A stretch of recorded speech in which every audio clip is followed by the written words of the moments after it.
In this video, we're going to have a look at how to make paint dance using flash duration to freeze motion.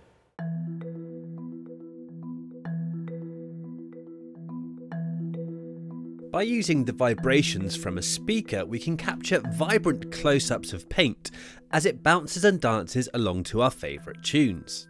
All we need is a speaker or subwoofer. I'm using the sub from my TV soundbar. It pushes air rapidly outwards, which, when we place paints on top, causes them to jump around to the beat. I've stretched a piece of cling film over the top and I've got a variety of water-based paints to play with. I simply add a few drops to the cling film, crank up the bass and hit play, and the paint dances and bounces to the beat. Of course, the speaker is simply a means of creating vibration, but you will get variations between songs, so the choice of music definitely gives character to the shot. In a way, it's music in paint form. Now, those drops move incredibly fast, so we need to get set up to capture the fast action. I've got a single speed light placed off to the left of the camera and fired with wireless triggers, with a silver reflector held opposite to bounce a little light back into the shadow side. We often think of shutter speed as the camera setting used to freeze motion, but here shutter speed won't be enough. Instead, we make use of the flash duration, which is essentially the length of time the burst of light takes from start to finish. Although to the eye the burst of flash might seem really quick, there can actually be huge variations in the flash duration depending on the power of the speed light. The higher the power, the longer the burst of light.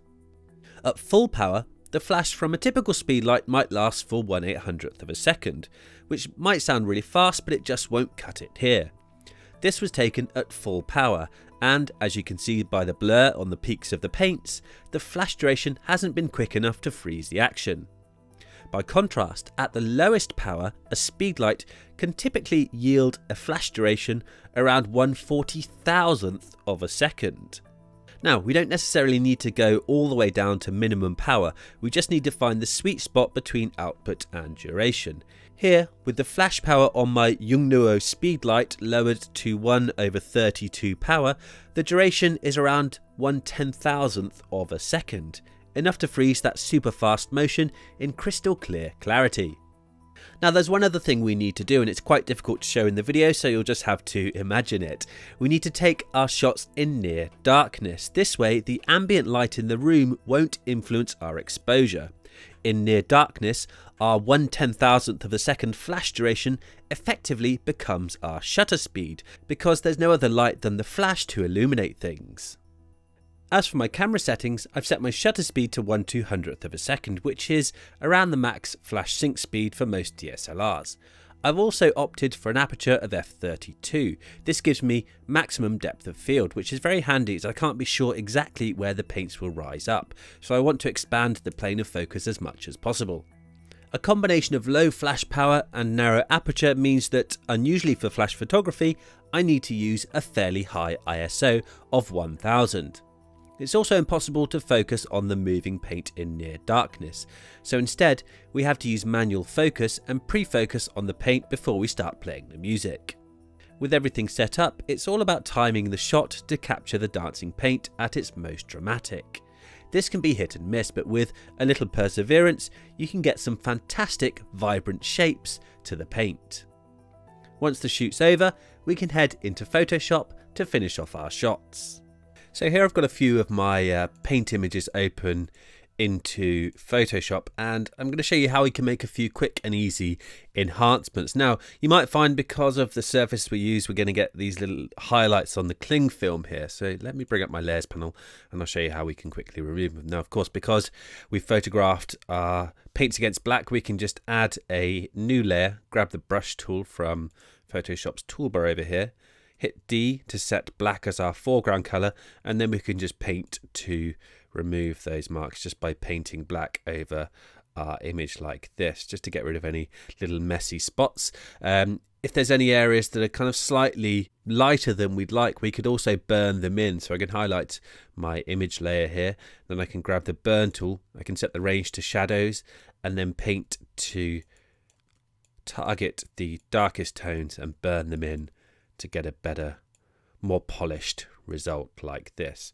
So that's one thing we can do just to enhance our image. We could also perhaps change the colors. So let's go to this image here. I'll show you a couple of color changing tricks here in Photoshop. Now, first of all, we could use the hue saturation adjustment. So I can click the create adjustment layer icon here in the layers panel and go for hue saturation here. And then I can, of course, use the hue slider here. If I just bring my panel up over to the side over here, you can see I can use my hue slider to change the colors like this to create all kinds of different color combinations. Now I can also target individual color ranges within the hue saturation command here. I can either click this drop down here to choose from these different color ranges and then adjust the hue on those individual ranges. But I find an easier way is to use the little hand icon here. Then I can click and drag left or right. Now if I drag to the left, at the moment you can see in my settings I'm adjusting the saturation and I'm just desaturating those yellows, which is not really what I want. What I want to do is adjust the hue. So I need to hold Command or Control. That's Command and I'm at Control on a PC. If I hold that and then drag to the left or right, now you can see I target the hues on that particular color channel. So you can see I can target and adjust that particular color. Let's perhaps target the greens in this image here and adjust them as well. So you can see how we can get all kinds of different color combinations using the hue saturation command. And if we want to fine tune things any further, we could also use the selective color adjustment layer. And this allows us again to target these different color ranges within the image. So we could perhaps target the reds and then we can fine tune those colors by adjusting these sliders here. So this just gives us a finer level of control over those colors. So that's a few color changing tips in Photoshop CC, just using these simple adjustment layers.